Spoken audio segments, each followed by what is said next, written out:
So I'm sitting here right now with Keith and Christian, right? Yes, that's Keith me. over I'm here. Keith. I'm Christian. All right. So Keith, what do you do? I do a little bit of everything here at the company. Yeah. I started it in 2010. Wow. And now I work with a bunch of creative folks and trying to get ice cream out to market. Sweet. Christian, what do you do?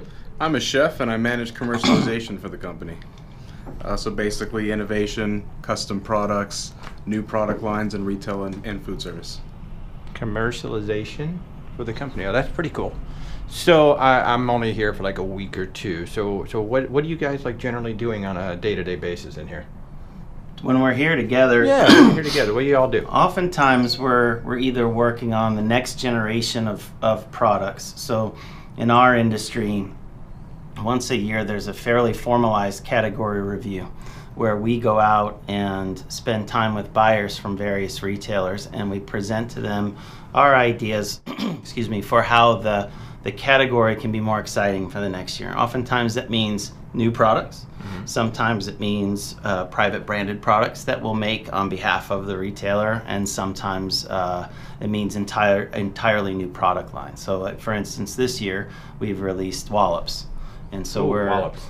wicked excited about Wicked good. and they're a great product, and we're generating as much excitement with that product as we have in a long time, I would say, from the distributors and from the retailers, because the package looks so darn cool. We just can't make them fast enough. Yeah, and we can't eat them fast enough either. Cool, man. So Wallops is new. Mm-hmm. You guys are working on some new stuff. Yeah, let's give a sneak peek at something that we're coming out with soon that isn't ice cream. Oh. But is, I had no idea this was going to happen. Right. So show them the vanilla bottle. So basically we're working on an online store that's going to introduce a new line of products through what we're going to call High Road Professional. And our first product line is going to be an imported, exclusive to High Road, Tanzanian twofold vanilla extract. Wow. It's a really, really interesting product because one, we're able to help the wonderful people and farmers of Tanzania build a business and build a high quality of life.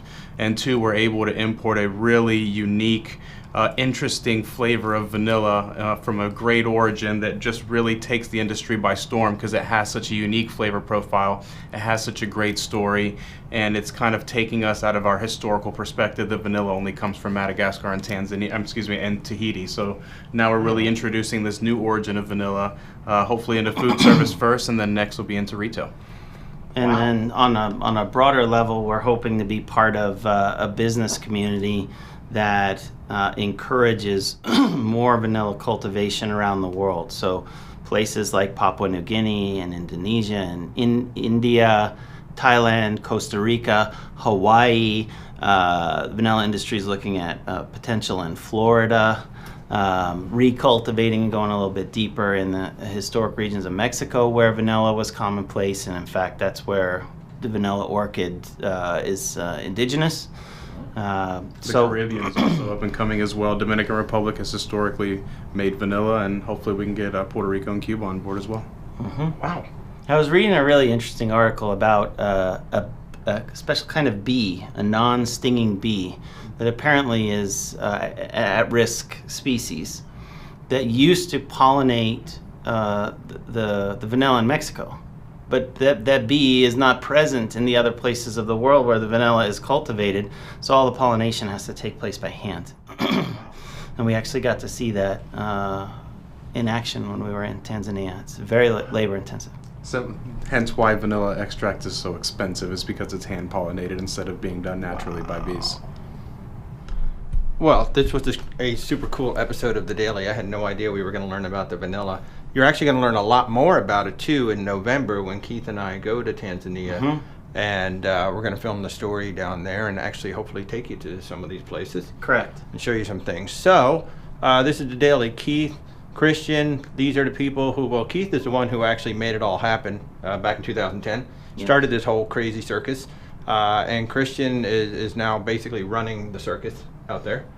I try to. I guess, right? And I just started a week ago, and I point cameras at things. So The circus runs itself, Walter. There the you go. circus runs itself. The inmates run the assignment. For sure. All right. All right, we'll see you next time.